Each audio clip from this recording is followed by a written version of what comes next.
Përshëndetje të gjithëve, mirë se vini në takimin ton të fundjavës në Weekend Lovers për të folur sot për një temë që na prek, sidomos vajzave, por së fundmi edhe djemt janë duke treguar kujdes për së vërtetës sa i përket kilogramëve dhe janë duke bërë punë shumë të mirë për të mbajtur trupin në formë.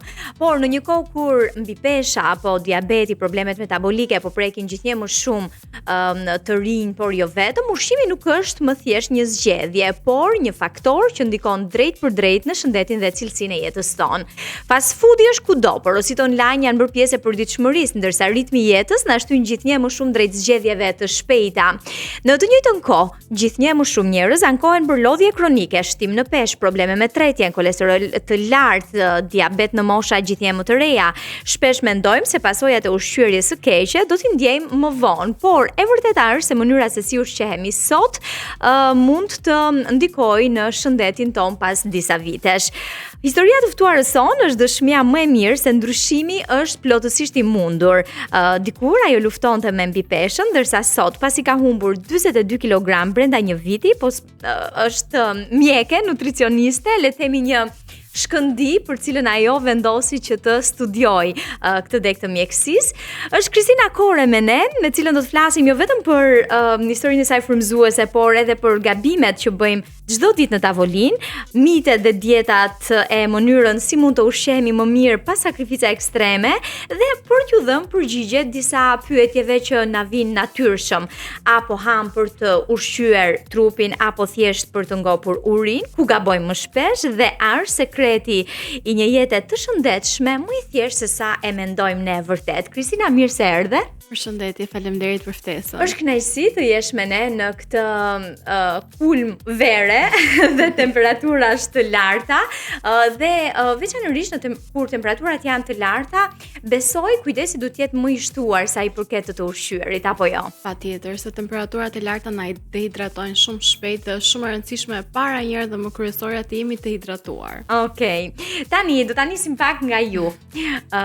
Kur kuptove se mbipesha po ndikonte në jetën dhe shëndetin tënd, cili ishte momenti që të bëri të thuash mjaft, duhet të ndryshoj? Fatkeqësisht nuk ka qenë një moment specifik, por si të gjithë njerëzit dhe unë kisha provuar shumë gjëra të ndryshme dhe i kisha nisur deri në një farë pike, pastaj nuk më kishin funksionuar. Dieta shumë restriktive ose këshilla që kisha dëgjuar nga shumë njerëz që nuk kishin të njëjtin historik me mua. Dhe ka qenë një proces, le të themi, nuk është se ka qenë një ditë e veçuar që mund thash sot do filloj. Po sa e vështirë ishte rruga drejt humbjes së peshës edhe çfarë ndryshoi më shumë? Fiziku apo mendja? Realisht ishte shumë e vështirë dhe është shumë e vështirë që ta menaxhosh, sidomos sot që ti ke tundime të gjitha llojeve nga të gjitha drejtimet, flas për fast foodet, për ushqimet e shpejta.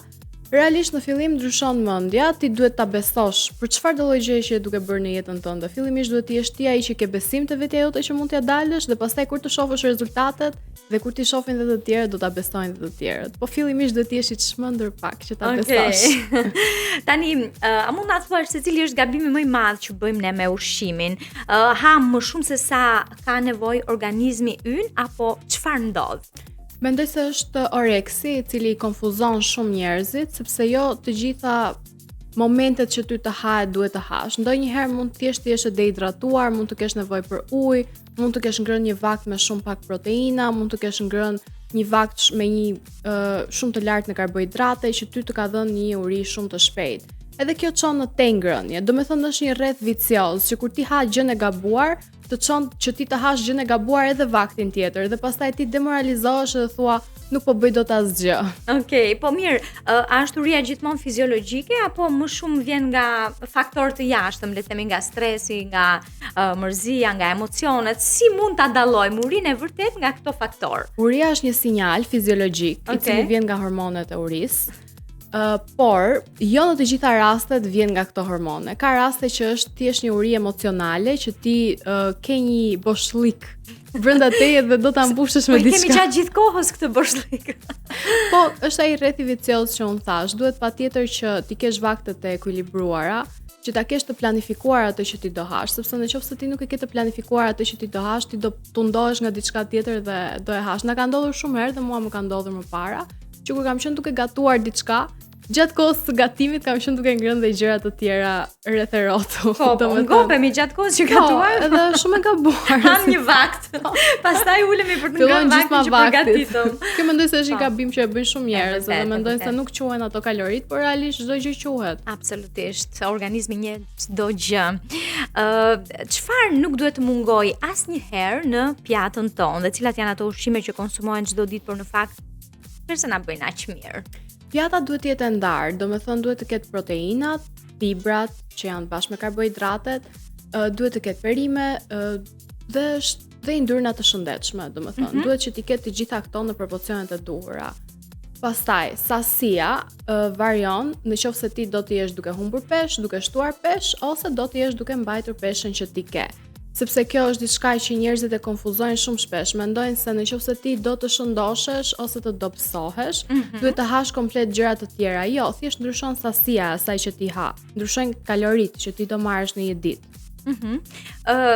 Tani shpesh dëgjojmë shprehjen se sekreti është të mbash gojën mbyllur. Sa të vërtet ka brenda kësaj? Edhe është e vërtet edhe nuk është e vërtet. Kjo varet nga qëllimet që ka çdo njeri, sepse nëse është një person që ka qëllim thjesht të dobësohet, një deficit i thjesht kalorik normalisht të dobëson.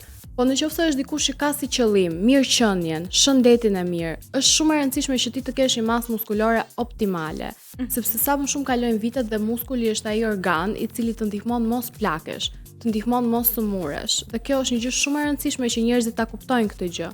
Nuk do të thënë që ti të hash një dietë me proteina shumë të larta, se kam parë ca vakte me një proteinë të frikshme, 70 gram proteinë në vakt ose 110 gram proteinë në vakt, që është ekstremisht shumë proteinë për një vakt. Ato janë shifra të kalkuluara sipas nevojës së çdo njeriu, por realisht ai shumë ose organizmat ndryshojnë, kështu që. Po, patjetër. Gjithsesi, një vakt mesatarisht me 30 gram proteinë është ideal për mua. Dhe për një grua, domethënë, ose një vajzë. Okej. Megjithatë, ka shumë dieta që qarkullojnë. Jetojmë në epokën e informacionit, por në një farë mënyrë edhe të dezinformimit, dhe shumica e dietave janë online, del çdo ditë një dietë e re. A dështojnë shumica prej tyre dhe a ekziston dieta perfekte? Kam parë shumë dieta të çmendura, do thoja, sidomos këto dietat që qarkullojnë për vajzat e reja. Janë disa trende që qarkullojnë edhe në Kore, në Azi, domethënë tani kohët e fundit i kam parë që i kanë marrë edhe këtu, domethënë dieta shumë ekstreme. Dhe çfarë ndodh kur ti mban këtë dietë? E para tek vajzat e reja dhe te djemtë të rinj, sepse normalisht jo vetëm vajzat duan të jenë të dobta. Po, patjetër. Ndikon shumë keq në psikologji, domethënë mënyra se si ti e shef veten tënde nuk duhet të jetë thjesht një imazh që ti ke parë diku. Duhet të jesh i shëndetshëm. Dhe këto dieta në fillim ti humbet ujë, dhjam, po edhe muskull, dhe ti shef një ndryshim shumë të madh në peshore, dhe ti thua po vërtet kjo po funksionon, po pasi ti e ndalon ato janë dieta që japin efekt të shpejt. Po, dhe sepse i humbet të tre këta komponent.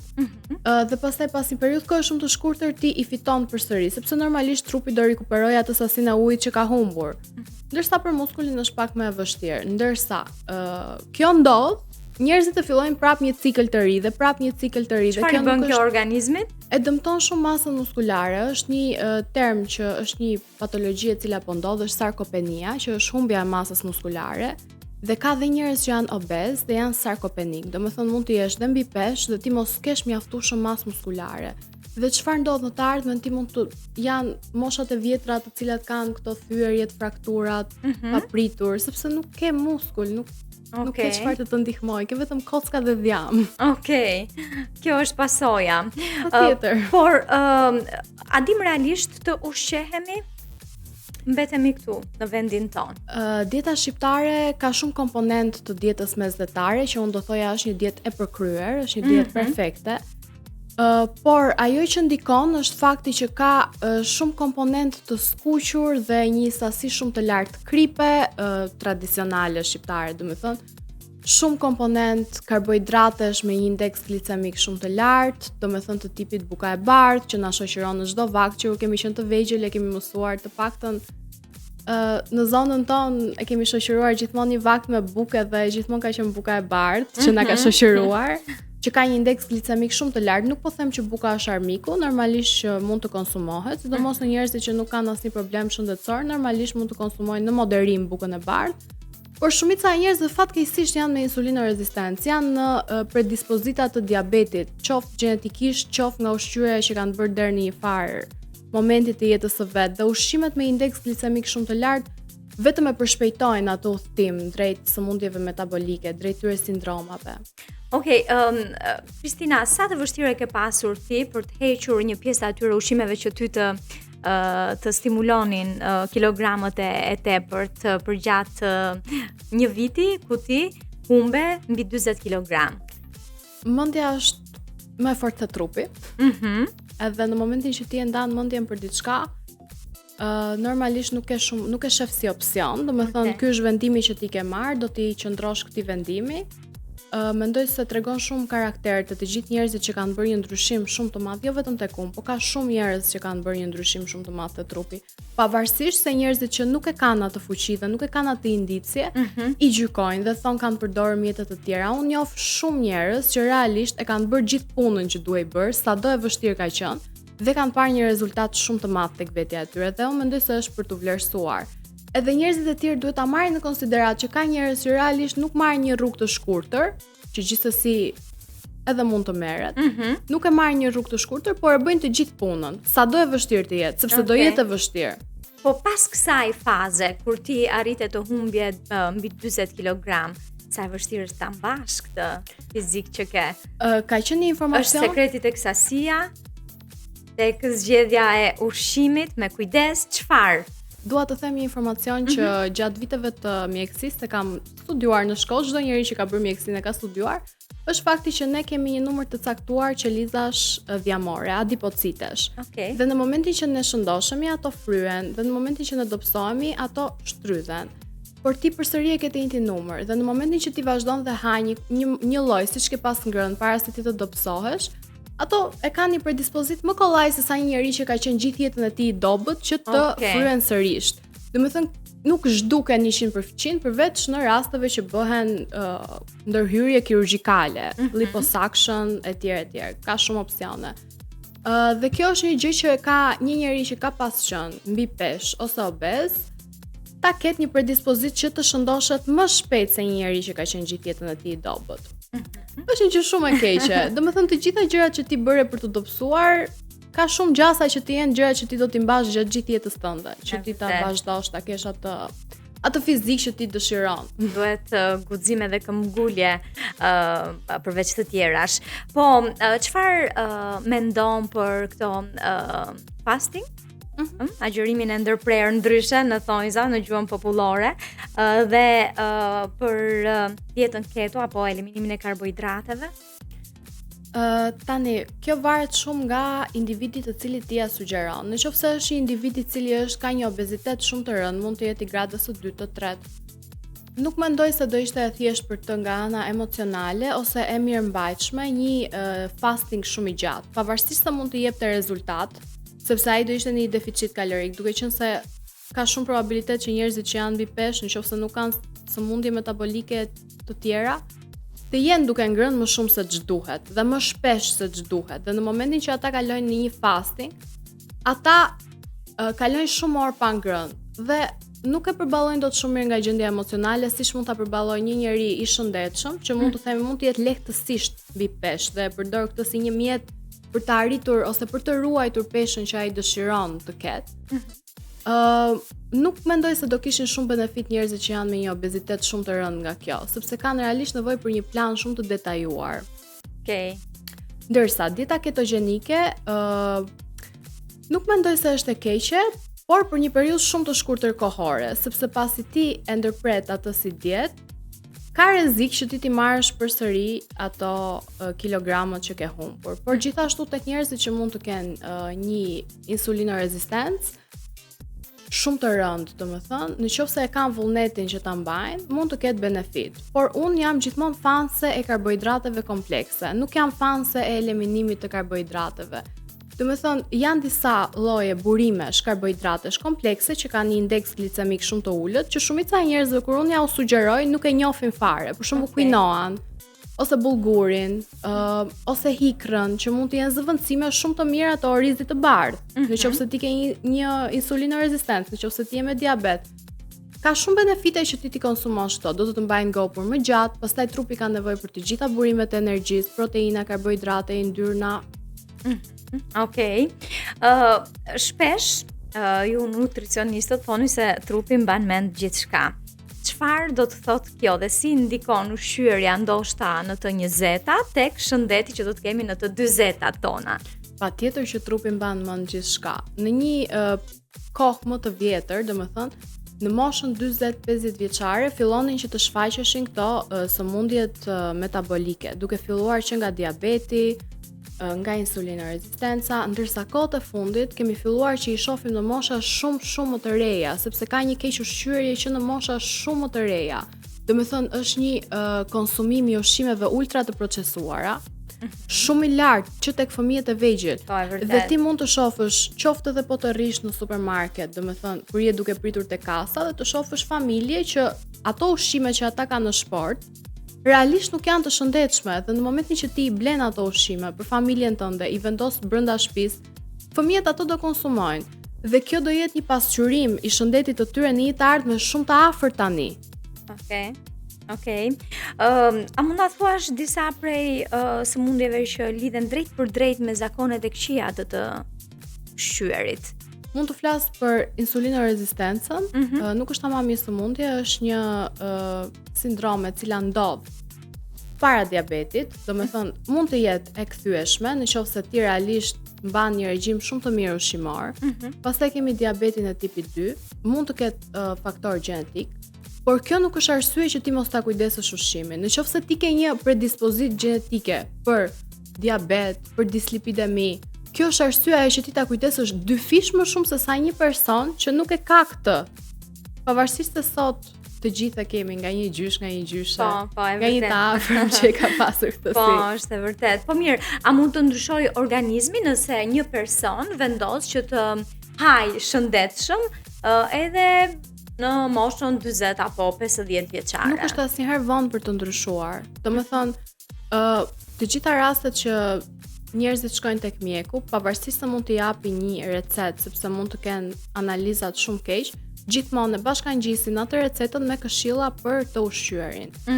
Pavarësisht se njerëzit nuk e marrin shumë seriozisht, duan realisht një ilaç që t'i shërojë, një kokër magjike që ata mos ta prishin atë qefin e tyre, terezinë e tyre të ushqyerit, po thjesht të marrin këtë ilaçin dhe të jenë okay. Kjo mendoj se është shumë e gabuar, se mjeku e bën punën e vet. Ja jep një regjim ushqimor, i thotë se çfarë duhet të haj dhe çfarë nuk duhet të haj. Pavarësisht se shumica e njerëzve e dinë se çfarë është e mira për ta. Tani do të ndalemi pak tek sheqeri, sepse është shumë kompleks çfarë duhet hani kur ju hahet diçka e ëmbël. Nuk e di se çfarë mund të na thuash këtu, por po lexoja diçka, nuk e mbaj mend emrin, një dietologe angleze që kishte thënë se nëse të hahet akullore për gjatë verës dhe për gjatë temperaturave të larta, nuk duhet ta bëni ju që dëshironi të mos merrni sheqer në organizmin tuaj. Si t'ja bëjmë këna diçka e ëmbël? Akulloria jo vetëm që është e pasur në sheqer, të pastër, glukozë, por ka dhe shumë yndyrna të larta, sepse zakonisht bëhet me këto heavy milk, domethënë këto qumshat që janë me shumë yndyrë, full fat. Frutat janë një version shumë i mirë, të cilat dhe të hidratojnë. Ka një shumëllojshmëri frutash, sidomos tani në verë, fatmirësisht jemi të pasur me fruta nga të gjitha llojet. Sidomos vendi ynë, po e vërtet. Dhe ajo që unë i sugjeroj njerëzve është sipas objektivave që ata kanë për shëndetin e tyre. Për shembull, nëse është një njeri plotësisht i shëndetshëm, mund të konsumojë çfarëdo lloj fruti, nuk ka asnjë lloj problemi, dhe çfarëdo lloj perimi, nëse nuk ka alergji ushqimore ndaj tyre. Por një nga frutat që unë do i sugjeroja njerëzve që po përpiqen të humbasin peshë, sidomos tani në verë, është shalqiu, i cili të hidraton shumë dhe të mban goxha të ngopur sepse është më shumë ujë. Normalisht ka sheqer edhe pjepri, Sidomos pjepri për gocat që kanë PMS ose vezore polikistike, sepse është parë që ka një sasi shumë të lartë të mioinozitolit, do me thënë ka goxha përqindje.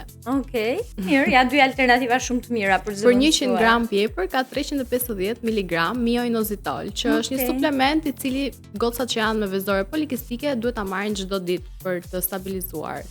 Okej, se marrin në formë suplementi, po. Ndërkohë aty është e pastër bimore. Tani pijet e gazuara, po ato zero sheqer, çfarë duhet dhe nuk duhet dhe çfarë sasie?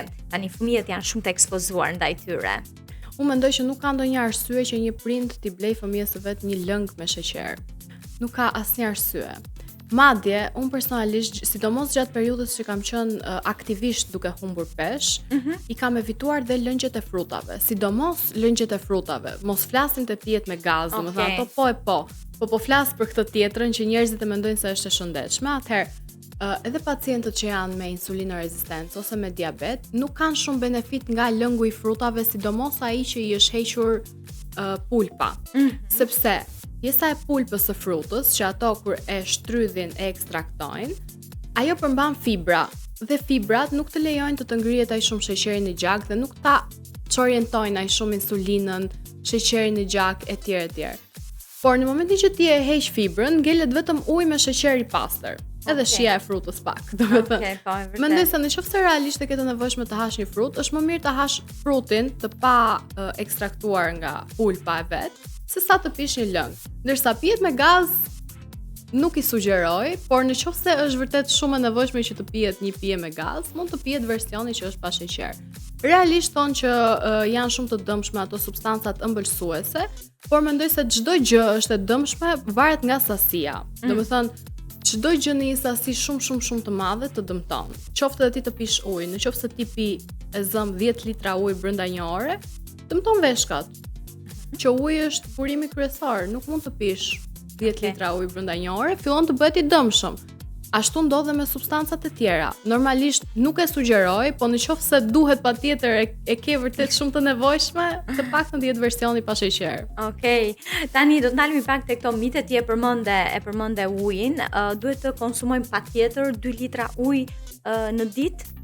Nëse është një person i cili aktivisht merret me aktivitet fizik që djersin shumë, normalisht që do ketë një sasi uji më të lartë që duhet të konsumojë se sa një individ i cili ka një jetë sedentare.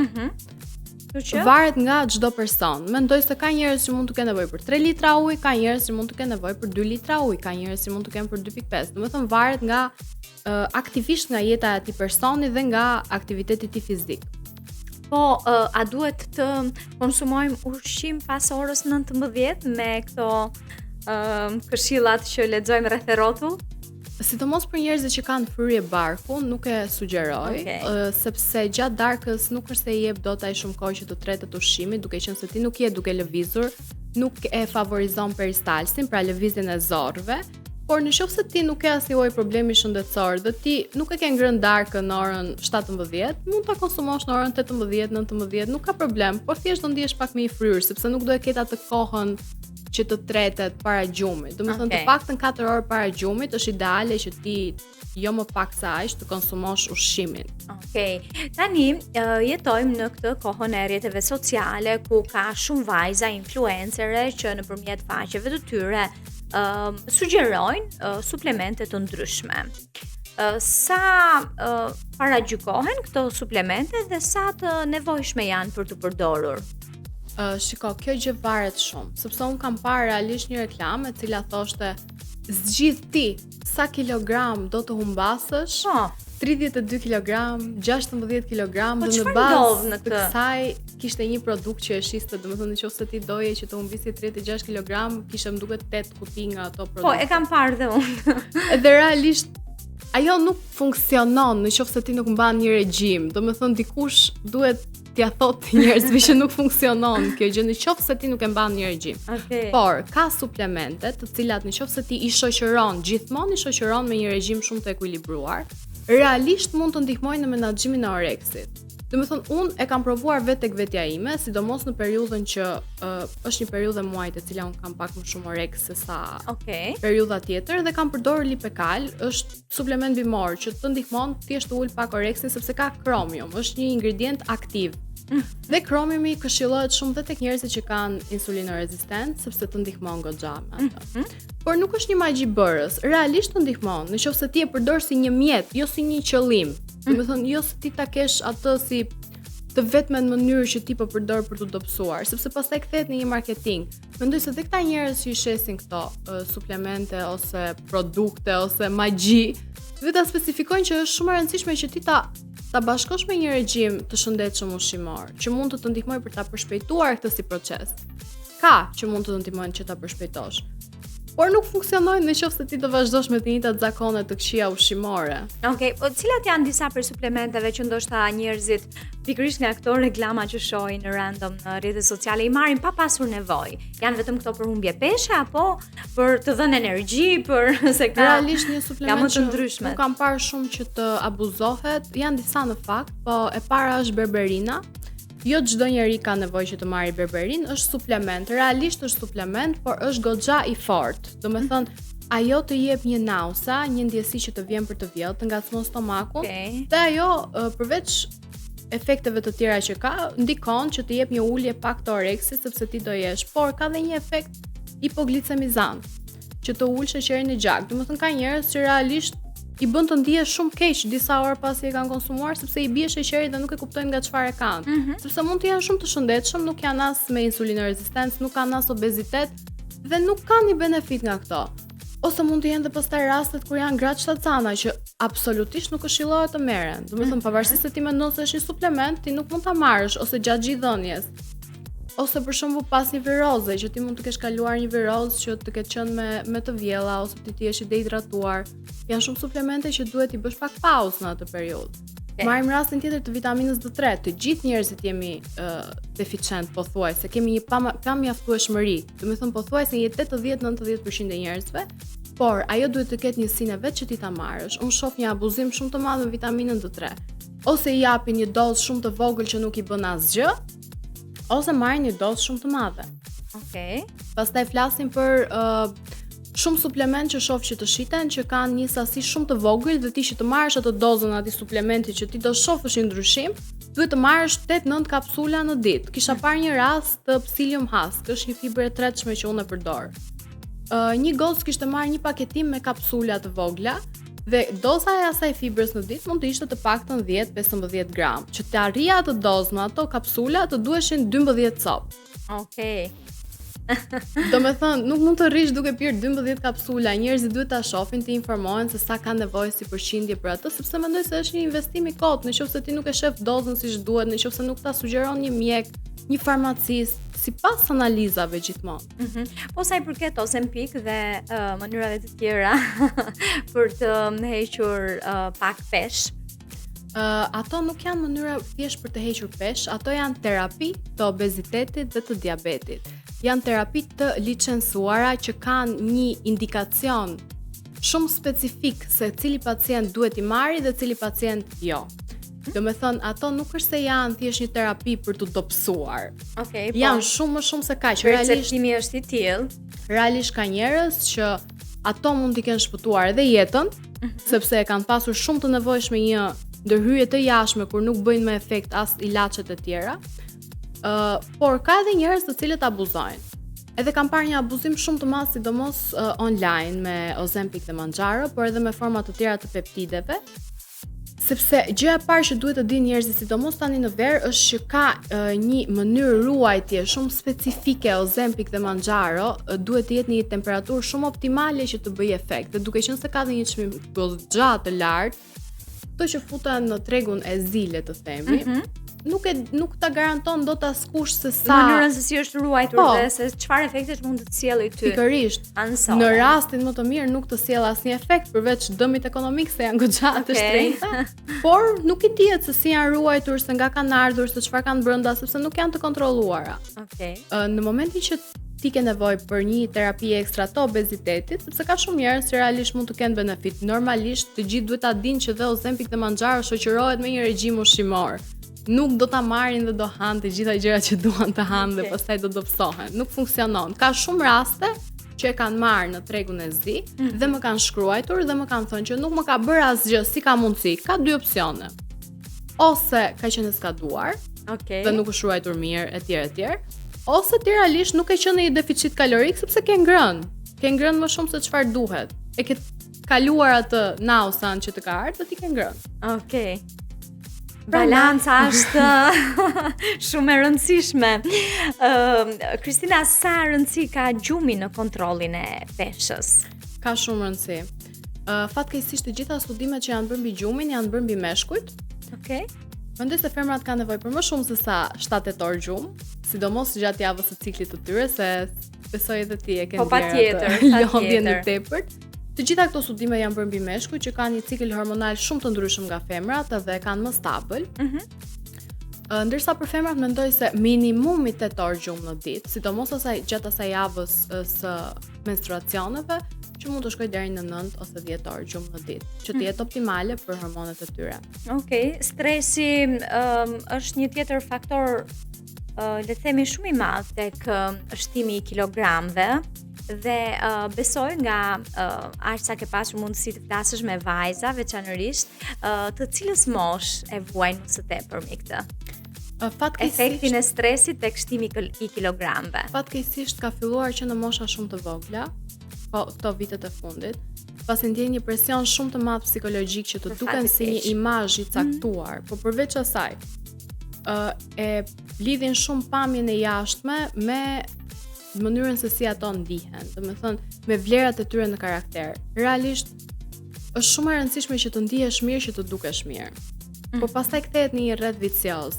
Edhe ka shumë ndikim familja ose shoqëria ose rrethi që ti ke rreth rrotull vetes tënde, që realisht duhet të jesh e shoqëruar gjithmonë me njerëz që të kujtojnë vlerat e tua, jo me njerëz që të bëjnë të ndihesh e pavlerë, sepse pastaj do t'i vuash të pasoja në çdo fushë të jetës, jo vetëm tek shëndeti, jo vetëm tek pesha, po të gjitha aspektet, edhe tek ana psikologjike. Nuk do e duash veten mjaftueshëm, kur nuk e do veten mjaftueshëm, nuk dukesh shumë mirë. E vërtet. Gjithçka pasqyrohet. Nëse do të na jepje vetëm 5 këshilla, rregulla për një jetë më të shëndetshme, cilat do të ishin ato? Këshilla e parë do ishte që merret çdo ditë nga pak. Domethënë mos e lër ta fillosh të hënën ose ta fillosh në shtator ose ta fillosh Siç bëjmë me palestrën. merret çdo ditë nga pak. Nëse ti e ke mundësinë tani që të hash një vakt të shëndetshëm, haje. Nëse e ke mundësinë që të shkosh në palestër sot, shko. Nëse e ke mundësinë të bësh një shëtitje, një ecje, një xhiro me biçikletë, çfarë do lloj aktiviteti fizik që ti lëviz, një stërvitje në shtëpi, hap një video në YouTube, kërce, bëj çfarë do duash, bëje. Nëse është që të lëvizësh trupin tënd, mos prit të hënën, mos prit shtatorin, mos prit janarin, mos prit datën 1. Kjo është e para. E dyta është që të konsumosh sa më shumë fibra. Fibra ti nuk i konsumon për veten tënde, ti nuk i tret dot fibrat. Fibrat i konsumon që të ushqesh zorrën, që të tresi ushqimet e tjera dhe të heqi fryrën e barkut. Është shumë e rëndësishme që njerëzit ta kuptojnë këtë gjë. Realisht fibrat janë pjesë e karbohidrateve, por është shumë e varfër dieta shqiptare në fibra dhe realisht ka vërtet shumë nevojë trupi që të ketë fibra. Më e vështirë është të arrish targetin e fibrave ditor se sa targetin e proteinës, sepse dëgjoj shumë njerëz që flasin për proteinën, ndërkohë shqiptarët e kanë pak të keq atë që i hanë ja 2 kg mish në vit. Okej, megjithatë ka edhe nga ata që ju bën mirë një dietë e tillë. Paret, sipas targetave të çdo njeriu, patjetër. Okej, cili është vakti më i rëndësishëm i ditës? Mendoj se që nuk duhet ta neglizhojmë. Mëngjesi është shumë i rëndësishëm. Mendoj se është vakti që ti nis ditën. Gjatë mëngjesit dhe paraditës ti je më aktiv, ke më shumë energji, je më produktiv dhe normalisht në momentin që ti e ushqen atë produktivitet që ti ke, ndikon dhe në fushat të tjera të jetës. Qoftë edhe gjatë periudhës së paraditës deri në drekë, të gjithë njerëzit pothuajse që janë duke punuar, kanë pjesën më aktive të ditës, mund të jenë në një mbledhje, mund të jenë në një telefonat, mund të jenë duke punuar. Dhe realisht ke vërtet nevojë që ti ta përdorësh ushqimin si karburant të organeve të tua gjatë asaj periudhe. Ndërsa darka, duke qenë se ti do shkosh të flesh gjumë, duhet konsumuar, nëse ti nuk do ta konsumosh, mund t'i bësh edhe skip, ta kalosh. Por mendoj se mëngjesi është ai karburanti gjithë ditës që ti po ushqen organet. Tani, mund ta thuash se çfarë duhet të ketë frigoriferi ynë 2-3 gjëra të shëndetshme përgjatë këtyre ditëve të nxehta. Unë po flas për frigoriferin tim. Okej. Të kopjojmë pak tani pa puna. Unë gjithmonë mbaj të prerë gati fruta në frigorifer. Sidomos kjo është periudha ime preferuar e vitit që ka shaqi dhe pjepër, gjithmonë e mbaj të prerë gati kur kam shumë uri, thjesht shkoj hidratohem me shaqin dhe pjeprin, është numri 1 domethënë. Përveç asaj, kos grek ose kos shqiptar, kam shumë lloje kosash. Po kos shqiptar, kemi sa të duash. Po thjesht kosi grek është më i pasur me proteina. Kjo është arsyeja sepse të gjithë nutricionistët dhe dietologët dhe mjekët e rekomandojnë kosin grek, sepse për të njëjtën sasi, për 100 gram ka më shumë proteina se sa kosi shqiptar dhe të mban të ngopur më gjatë. Kosi shqiptar është më i pasur në probiotik, është më i pasur në kalcium, ka më shumë benefite, prandaj është shumë e mirë që të konsumohen që të gjitha llojet e kosit, domethënë janë shumë të mira dhe është një snack shumë i mirë. Për sa kohë ti e mëson veten që të ushqehesh, të hash një snack me kos, mos hash një gjë të ëmbël, do të dobësohesh shumë shpejt, do të ndihmoj shumë. Okej. Cili është ushqimi që nuk do ta rekomandoje pothuajse asnjëherë? Gjërat e skuqura, nuk është një ushqim specifik, është një mënyrë gatimi. Gjërat e skuqura, deep fry ose vetë skuqura sido që të jetë, nuk do i rekomandoja. Nuk mendoj se ka një arsye që ti të konsumosh diçka të zhytur në vaj në një temperaturë shumë të lartë. Okej.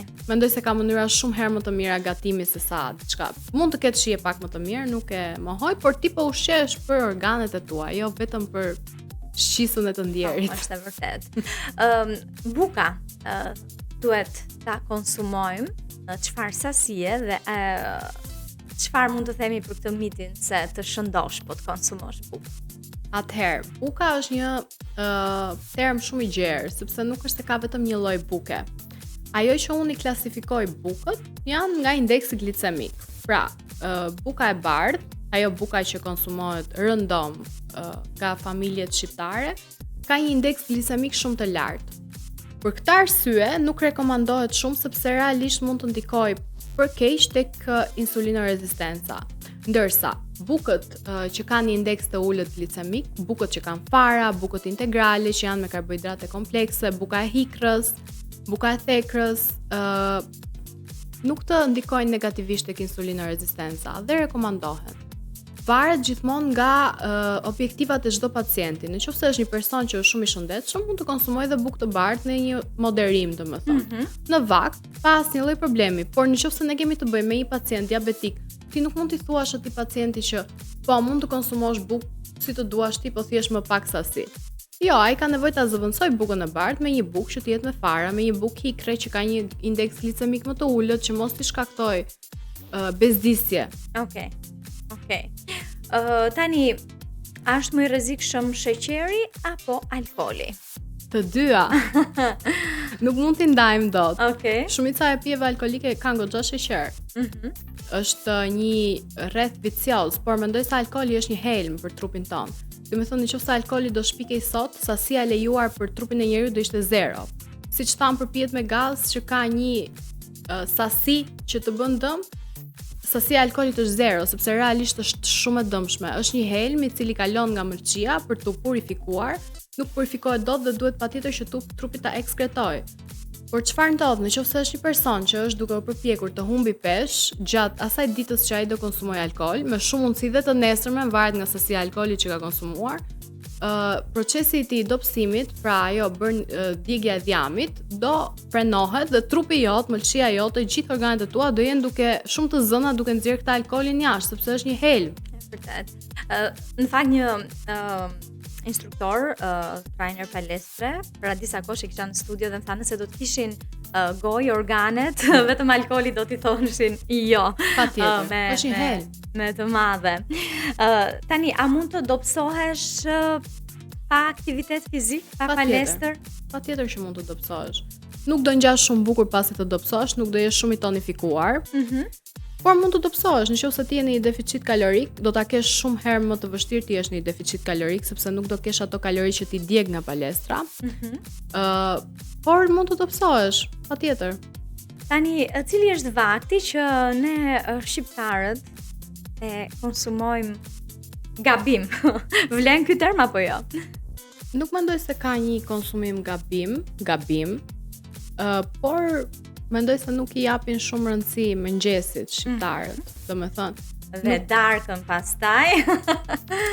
Darka pastaj e shohin më shumë, është një koncept në fakt që është shumë interesante, që mendoj se të gjithë njerëzit duhet ta integrojnë pak në jetën e vet, që ne kemi një traditë si shqiptar, që kur mblidhemi për të respektuar dikë ose për të festuar diçka ose për të bërë çfarë do lloj aktiviteti në fokusin ton, në qendrën ton, duhet jetë patjetër ushqim.